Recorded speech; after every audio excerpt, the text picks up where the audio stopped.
Olá, estamos aqui hoje para mais uma edição, né, do nosso podcast Caminhos do Cuidado. E eu estou muito feliz porque eu estou recebendo duas pessoas maravilhosas, paliativistas de encher meu coração. E estou aqui com o Dr. Pablo e a doutora Mariluce, e eu gostaria que vocês se apresentassem para quem está ouvindo a gente. Certo, Fabiana, é um prazer estar aqui.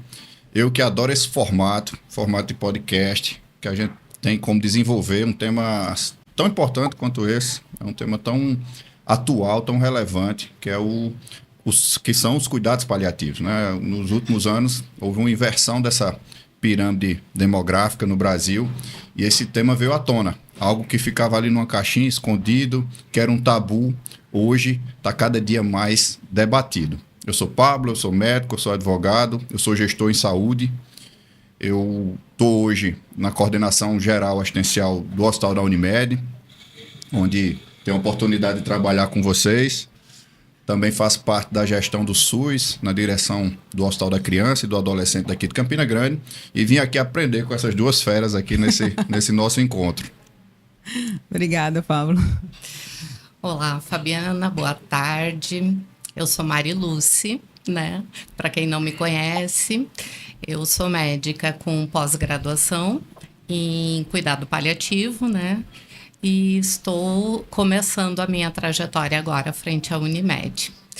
Aí é um prazer estar aqui conversando contigo sobre essa área tão antiga, mas também tão nova, né? Na abordagem que muita gente não sabe, não entende ou interpreta de uma maneira errada, né?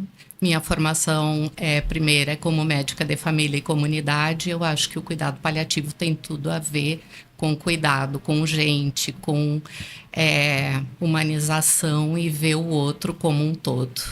Nossa, eu quero dizer que, na verdade, eu estou com dois brilhantes aqui, né? Pessoas que eu já tenho compartilhado no trabalho e sei da sensibilidade e do cuidado que tem em atender pessoas, né? Doutor Pablo, né, já tive a oportunidade de estar mais próximo e agora eu tenho uma proximidade maior com a doutora Mariluce através da comissão, o que tem acrescentado muito para todos nós.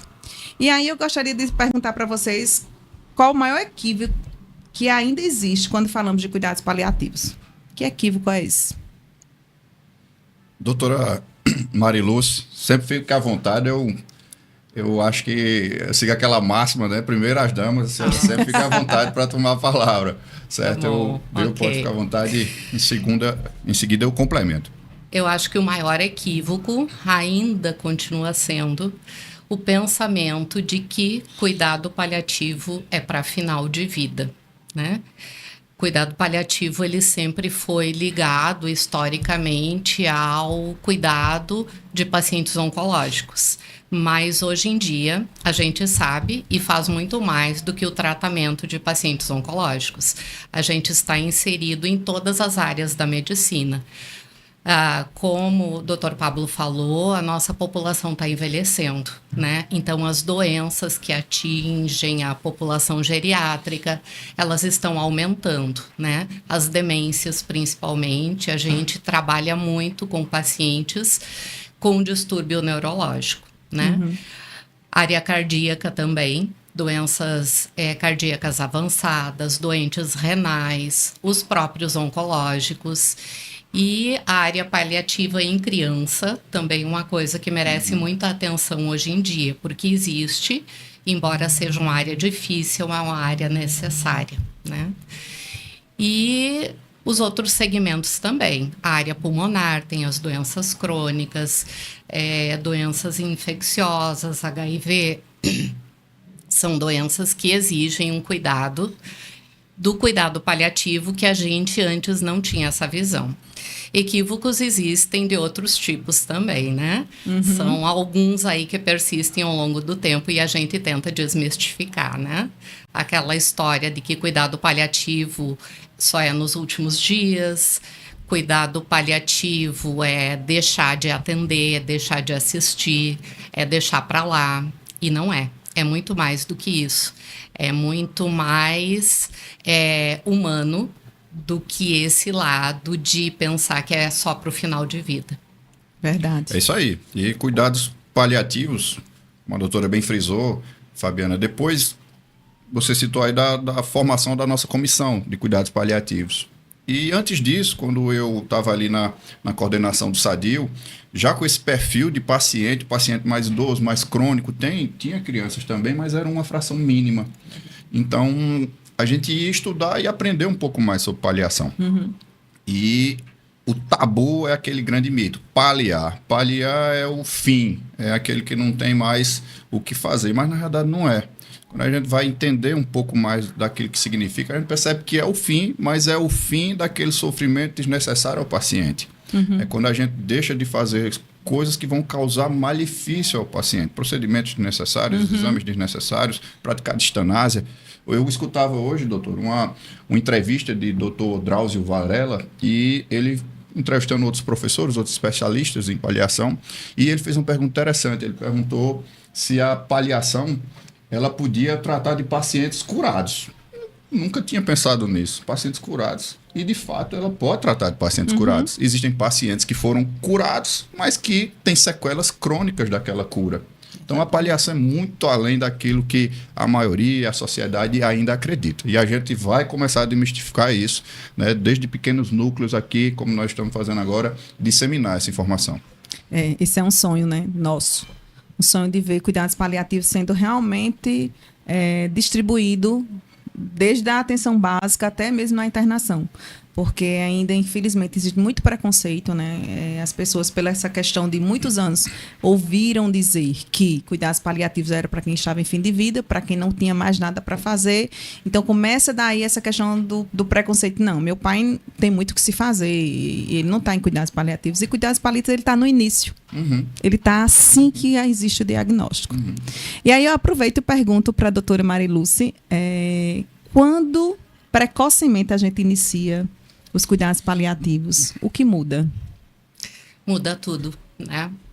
Iniciar cuidado paliativo precocemente é a maneira mais acertada da gente conseguir o controle de sintomas adequados, né?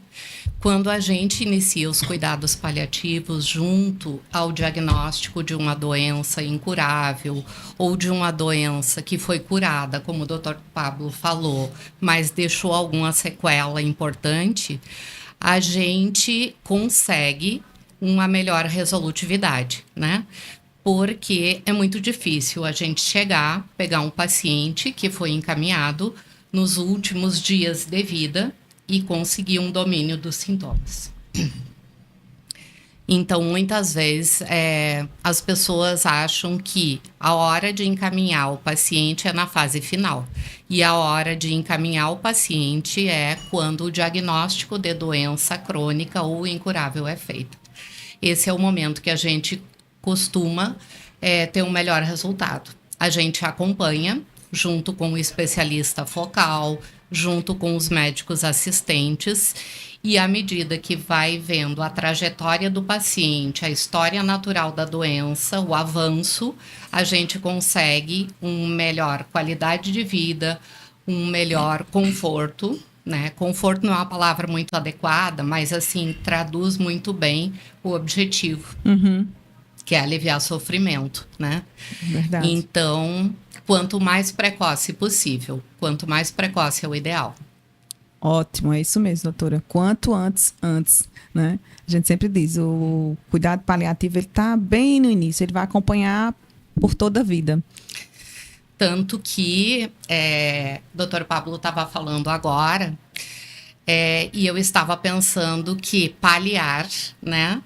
Ele, historicamente, ele significa no latim, a palavra vem do pallium, do latim, e significa manto, né? Manto não significa não fazer nada ou gambiarra, como algumas vezes a gente interpreta. Paliar é manto, é proteção, é cuidado, é abrigo, né? E é daí que vem a palavra paliativo. Exatamente, doutora. E eu queria saber, doutor Pablo, do ponto de vista de gestão, por que ainda existe tanta resistência em implantar serviço de cuidados paliativos? De fato. Só pegando o gancho aqui da doutora, No nosso juramento de Hipócrates, né, da medicina, a gente fala que uma das funções do médico é justamente essa, garantir o alívio do sofrimento, né, e curar quando possível. Fabiana, existem alguns fatores que impedem a gestão. É um sistema, uma cultura. Esse é o primeiro fator. Quebrar esse tabu, que paliar é abandonar.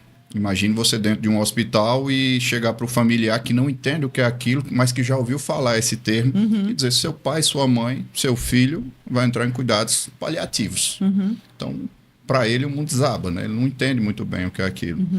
E para que isso não aconteça, para que esse entendimento errado não aconteça, o outro fator é estrutural, é um fator institucional. É ter a coragem de mudar processos, de criar uma equipe multidisciplinar, de capacitar os profissionais, de investir em educação continuada. E eu acredito que ainda tem mais um fator que a gente para pensar e se depara com ele, que é o fator jurídico. Porque as famílias, eu me deparo com isso na prática, vocês sabem que sim, porque a gente compartilhou recentemente de algo nesse sentido, que às vezes você deixa de fazer alguma coisa para determinado paciente e o familiar ele não aceita. Inclusive gera até uma animosidade com o profissional que disse, olha, a indicação aqui é realmente chamar uma comissão de uma avaliação mútua para cuidados paliativos. Ele não aceita.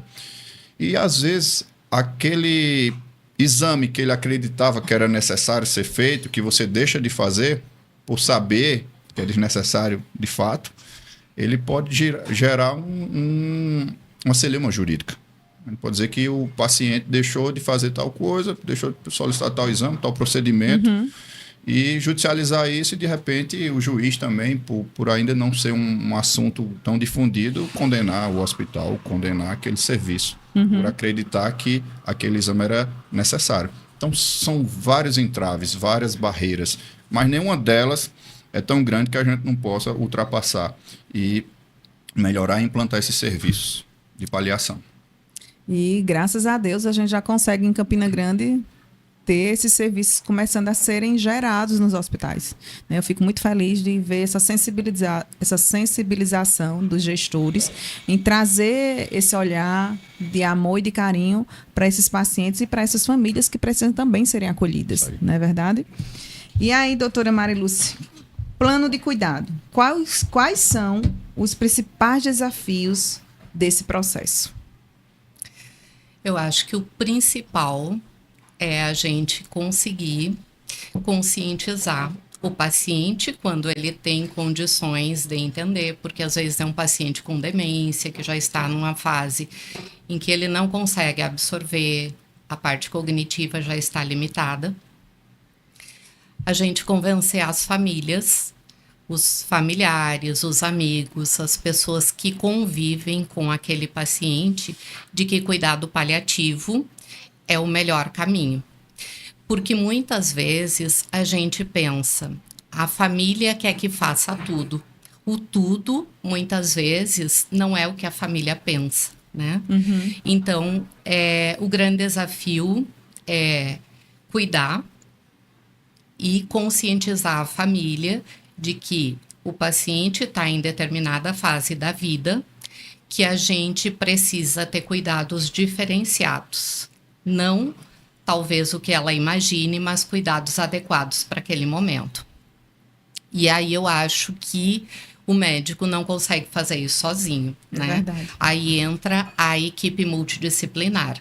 Por mais bem preparado que o profissional seja, o profissional médico seja, tem demandas que nós não conseguimos suprir. Entra um bom nutricionista, um bom fisioterapeuta, um bom fono, terapia ocupacional, psicologia, profissionais que tenham esse olhar voltado para a área de cuidado paliativo. Trabalhar em equipe é a melhor forma da gente conseguir o melhor resultado quando se trata desses pacientes. E é possível perceber o sucesso de uma finitude quando essa equipe ela tem esse domínio de cuidado, esse plano de cuidado, ele está sendo estabelecido e funcionando, a gente consegue perceber o quanto esse paciente ele faz essa travessia com mais tranquilidade. E a família, consequentemente, também. Doutor Pablo, A legislação brasileira hoje garante o direito ao cuidado paliativo. De forma clara, você consegue ver isso? Sim. Eu não conheço uma legislação mais perfeita e clara que a brasileira, né? O SUS ele já tem princípios bem estabelecidos, né? Universalidade, né? Acesso, todos esses que todos nós já temos conhecimento. Tem o Código de Ética Médica, que nos impede de praticar mal ao paciente. Tem a autonomia do paciente. Então, a legislação ela é bem robusta. Na realidade, não falta legislação para que o serviço seja ampliado. Falta processo, falta financiamento, falta organização, falta decisão. Não é legislação que a gente está carecendo, não. Entendi. Então, os cuidados paliativos para estarem presentes nos hospitais, o que é que você acha que nesse momento precisaria? Então, primeiro a decisão e o gestor ele entender que aquele cuidado paliativo ele não vai gerar uma despesa. Por mais que ele precise qualificar e contratar equipes especializadas, ele vai gerar uma economia para o serviço de saúde. Hoje, 30% daquilo que é feito no serviço de saúde no mundo, é uma pesquisa americana, mas que se aplica ao Brasil também, é desperdício. Então, imagine esse número no que diz respeito ao paciente que teria eleição para os cuidados paliativos. Deve ser muito maior. Então, isso entra na conta de desperdício. Então, o momento que a gestão, a alta gestão, seja do hospital ou de um outro serviço de saúde, ela tome a decisão por implantar o serviço de paliação naquela unidade, existe um ganho financeiro e, sobretudo, um ganho em eficácia e humanização do serviço. É muito bom, né, doutora? Quando a gente escuta gestor com essa visão, né? Essa visão tão ampliada de cuidado. Inclusive, assim, quando o Pablo estava falando agora, tem uma coisa que me veio ao pensamento, que é o seguinte: quando a gente fala em economia de gastos, a gente não está falando em não investir no paciente, Exatamente. né? O que a gente fala é em cuidados adequados àquele momento. Perfeito. Porque muitas vezes existe a ideia errada de que está se querendo economizar, se está querendo economizar porque o paciente não é curável. E, na verdade, não é isso. Na verdade, o que acontece é evitar procedimentos desnecessários, invasivos, dolorosos e, às vezes, até que trazem sequelas ao paciente. Hospitalizações desnecessárias, né? Medidas que poderiam ser feitas em domicílio com mais conforto, a gente consegue fazer com essa vigilância dos cuidados paliativos, né? Então, é um cuidado muito diferenciado nesse sentido, né? Muito mais, eu diria que muito mais próximo do paciente. É trabalhar com, não pensando no financeiro, só com dinheiro, mas sim com valor, né? Exato. É o valor, Exatamente. não é a cifra. É a humanidade, né? É. É a empatia. Então, isso é que agrega valor, não é a economia financeira, vamos dizer assim. Propriamente dito. E aí a gente entra numa questão bem importante, doutora. Quando não há equipe especializada. E aí? Essa é uma situação bem comum, né? Quando não tem uma equipe especializada, às vezes, na minha opinião, nem necessitaria a especialização. Mas uma equipe treinada, né? Voltada para olhar diferenciado para aquele paciente naquele momento da vida, né? Porque, como a gente falou antes, cuidado paliativo, o ideal é ser feito por uma equipe multi, né? Mas, na maioria das vezes, nós não temos. Mas a gente tem como capacitar pessoas que tenham afinidade pela área para que elas tenham uma habilidade de manejar adequadamente nesse momento da vida. Porque o médico, se ele tiver uma especialização, ele pode fazer a sua parte. Mas ele não consegue fazer tudo. Então, a gente pode tentar disseminar mais, né? Esse olhar paliativo, vamos dizer assim. Ótimo, doutora, é isso mesmo. Mesmo que você tenha a pós-graduação, a especialização em cuidados paliativos, mas se você não tiver esse olhar sensível, a sensibilidade não for o suficiente para você, eu acho que dificilmente você consegue trabalhar com cuidados paliativos. Exatamente. E essa ideia da equipe multi, ela é fundamental, né? Antigamente, há pouco tempo, eu acho que a pandemia mudou muito isso.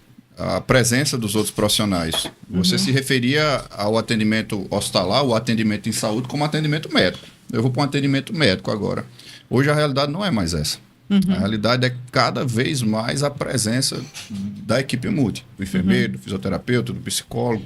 Às vezes um capelão, que ele tem mais eficácia, ele acolhe mais aquela família do que o médico naquela situação. Então a presença dessa equipe multi hoje ela é muito rica e fundamental. É verdade. A gente consegue perceber isso quando a gente tem unidade na equipe. Eu digo assim, o médico e a enfermagem, de repente a gente vê essa unidade no atendimento domiciliar, essa sensibilidade, então a gente vê como transforma o processo de cuidado. Isso. Exatamente. E assim, a atuação em conjunto voltada para aquele paciente. Quando todos estão inseridos com a mesma ideia, com o mesmo plano, funciona muito melhor. Então, doutora, quando nós estamos diante de dificuldades, né, de que precisamos fazer conversas difíceis com essas famílias, né, um prognóstico não muito agradável, como é que a gente faz isso? Na verdade, não existe uma receita pronta, né? São passos. Por isso que o vínculo é tão importante. O vínculo tem o seu tempo de ser estabelecido. Cada família, cada paciente tem suas características, tem sua biografia, sua história pregressa, que influencia muito como ele vai enfrentar ou como a família vai passar por esses momentos. Então, a gente precisa dar a notícia e conhecer um pouquinho daquela família e acompanhar como é que isso vai cair na vida deles, né? A gente procura lançar mão da nossa equipe multi, né? Às vezes, um profissional ou médico ou qualquer outro da equipe consegue ter um vínculo melhor. Aí a gente usa esse gancho do vínculo para poder acessar com mais facilidade essa família. Mas não é uma receita de bolo. É bem individual. A gente avalia, percebe, conversa de uma maneira ética, expondo os pontos principais e, na medida em que ocorre a aceitação, a compreensão, a gente vai detalhando e conseguindo alinhar os próximos passos. Ótimo. Conversas difíceis, então, chega a ser de São acordo delicados e de acordo com o cenário que está se apresentando, Exatamente, né? As famílias são muito peculiares, né? Os pacientes são peculiares. Acho que chega a ser também muito cultural, né, doutora? Muito, muito. Hoje em dia a gente não tem o hábito de conversar sobre a morte, né? A morte é tabu. Exatamente. Né? A gente evita, né? Apesar de a gente saber que todo mundo nasce e morre. É fácil falar sobre o nascimento, mas sobre a morte é complexo.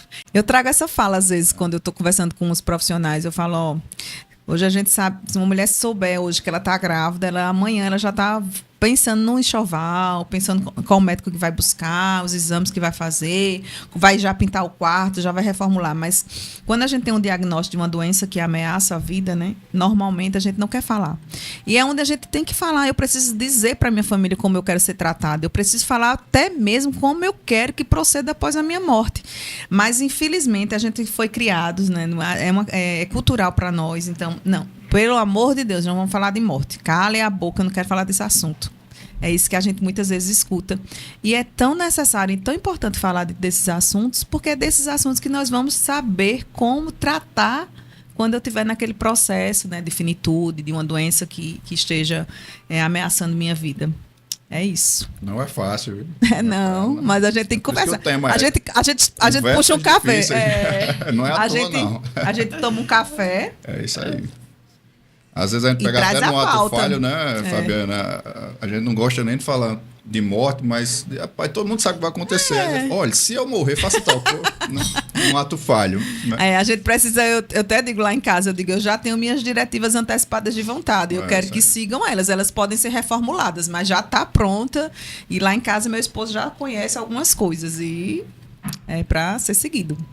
E aí, doutor Pablo, eu queria entender também se você imagina como gestor, que modelo seria ideal para você hoje? Para ter esse serviço disponibilizado para as famílias, para os clientes? É um modelo ideal para tudo em saúde. É aquilo que a gente chama de linha de cuidado. É você ter o paciente atendido na atenção básica, acompanhado por serviços que existem no SUS, mas que devem funcionar melhor. Às vezes, por uma demanda muito alta. Na saúde, a gente diz, doutor, eu gosto muito desse termo, que é sobre o paradoxo da qualidade. A gente tem um serviço, ele não existia, você faz um serviço, o melhor serviço do mundo. Daqui a pouco aquele serviço começa a ser muito procurado e muito procurado. Então, para você manter aquela qualidade que era muito boa, fica cada vez mais difícil. Então, isso é paradoxal. Então, é muita gente, é muita demanda. A sobrecarga Sobrecarga muito grande.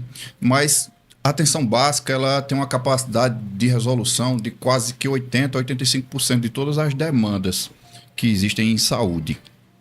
E a partir daí, da atenção básica, ter também a rede do serviço especializado, com médicos, com profissionais da equipe multi, especialistas ou não, mas que trabalhem com a paliação, que discutam a paliação no nível ambulatorial, é necessário. É necessário também um tratamento, às vezes, especializado, fornecimento de medicação, de insumos, que aliviem o sofrimento, que abarquem a necessidade daquele paciente e, obviamente, a rede hospitalar. No Brasil, a gente tem uma cultura hospitalocêntrica, né? Tudo volta para o hospital.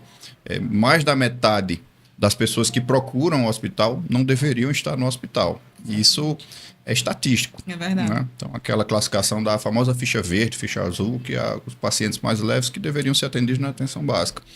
Mas a rede hospitalar também deve ser fomentada com o serviço de cuidados paliativos, como a gente tem muito bem estabelecido, está iniciando, embrionário, mas que já deu pontapé na Unimed. A Unimed ela tem um diferencial que é o serviço de atenção domiciliar. Então, a gente tem a APS, tem o hospital, tem os especialistas na rede, no nível ambulatorial, e tem essa linha de cuidado que a gente consegue dar uma alta segura ao paciente, sabendo que ele vai ser bem assistido em nível domiciliar.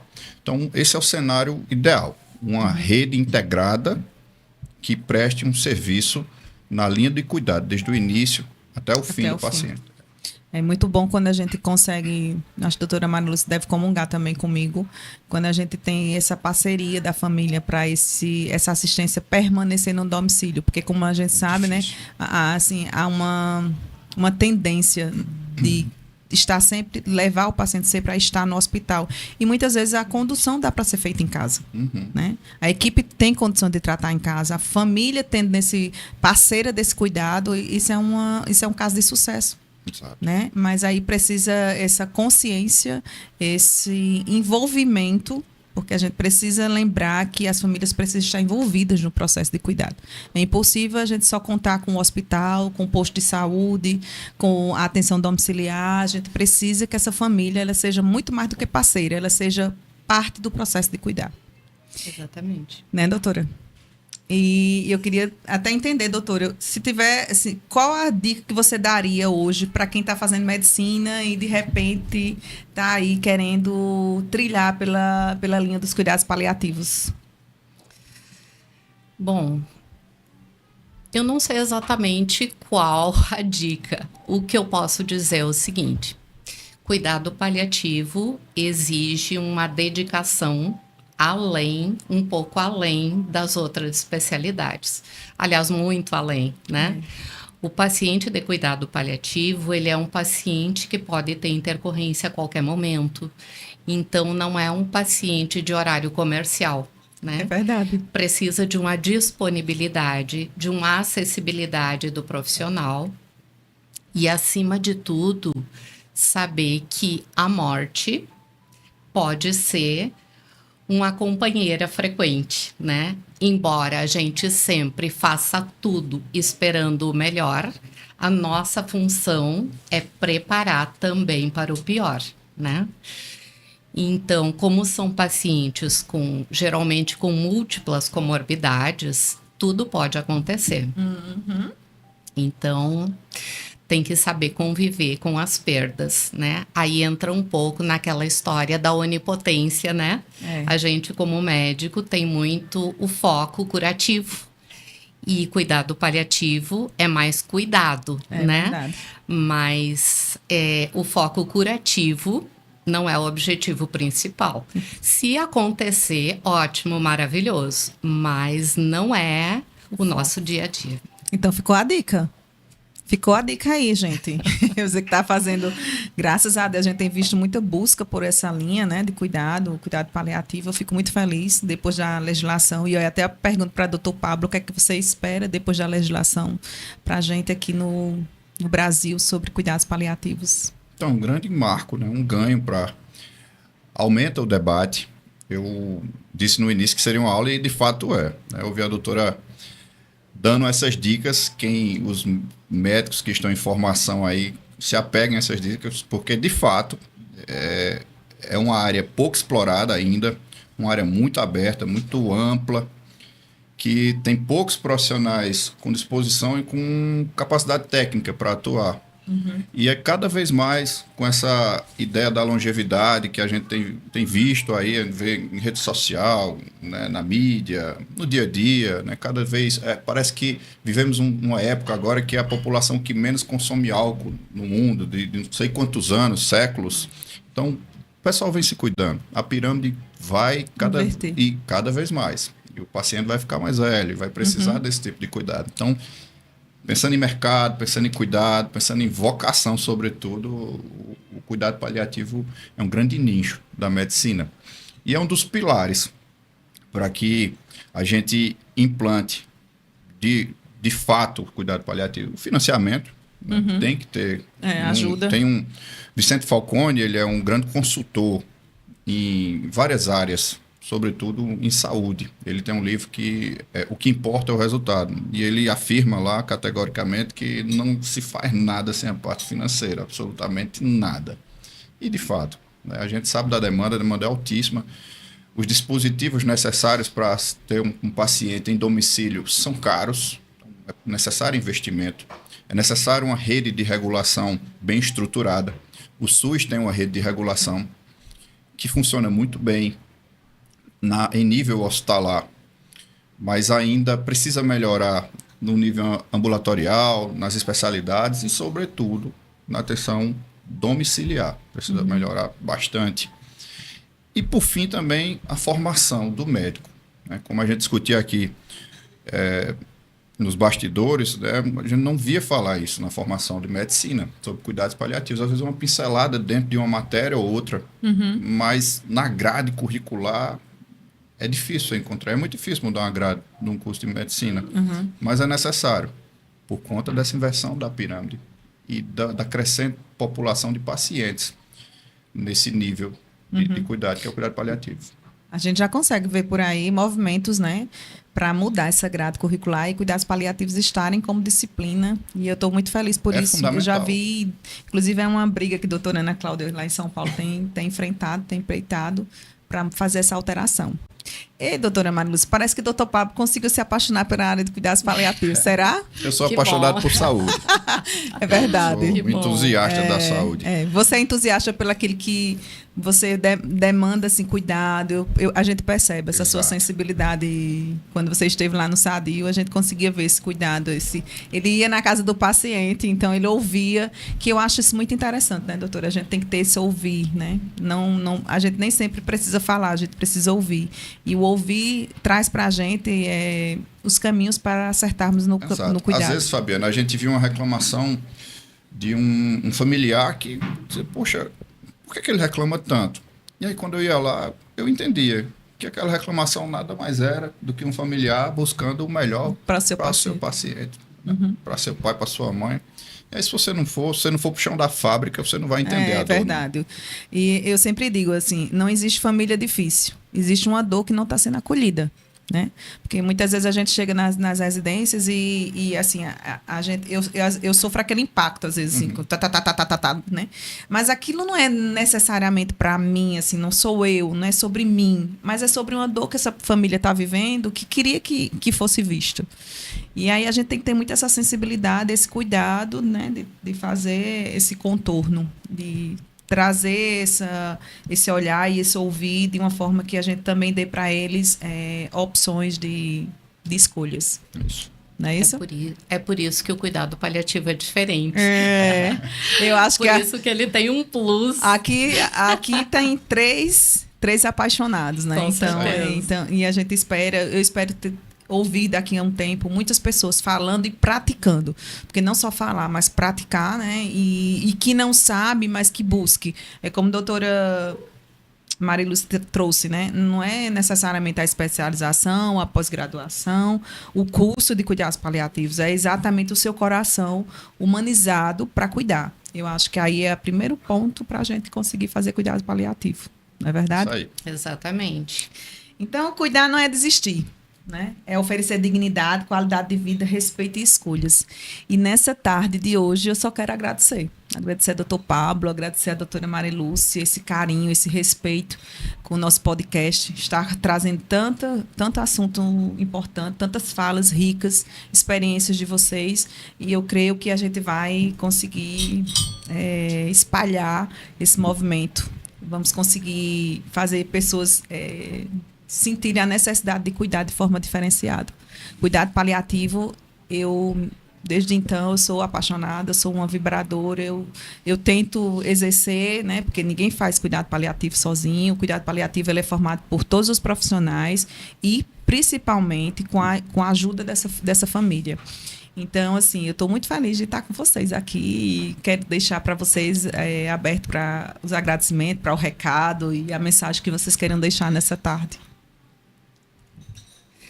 Bom, eu acho que para a gente é muito importante que as pessoas conheçam o verdadeiro sentido do cuidado paliativo, né? Até para a gente ser melhor recebido quando chega para conversar com a família. Se eles já tiverem uma ideia correta, prévia, do que é o cuidado que irão receber, eu tenho certeza que vai ser muito mais fácil e o caminho vai ser muito mais curto para conseguir ajudar. E a gente, quando cuida desse paciente, a gente cuida também da família, né? E geralmente tem um cuidador muito próximo que sofre mais do que todos, né? Então a gente precisa olhar para esse cuidador também. E essa é uma oportunidade maravilhosa da gente esclarecer. Obrigada pelo convite. E vamos juntos nessa caminhada tão bonita, difícil, mas muito bonita, que é cuidar de pessoas na fase final de vida, nas doenças crônicas, vamos dizer assim. Isso aí. Muito bom essa última fala da doutora Mariluz, quando ela fala que a gente tem que cuidar de quem cuida. Né? E, de fato, quando a gente entra numa casa para fazer uma visita assistencial, enquanto médico, a gente vê o quão desgastante aquele cenário, né? Às vezes, para um familiar. E passa a entender melhor ele. é verdade. E cuidados paliativos, terminando assim como eu comecei, ele não é o fim, não é abandono. Pelo contrário, é o início. É o início de melhores práticas de saúde, é o início de afeto e é o início de humanização. É isso. Então, para vocês que estão acompanhando o nosso podcast, se vocês quiserem mais informações, continua nos seguindo, acompanhando, manda dúvidas, manda perguntas, eu direciono para o doutor Pablo e para a doutora Marilúcia, se vocês ficaram com algumas dúvidas. E provavelmente a gente vai voltar, né, fazer um novo episódio e a gente vai trazer mais cuidados paliativos para você que gosta de cuidar. Vamos embora.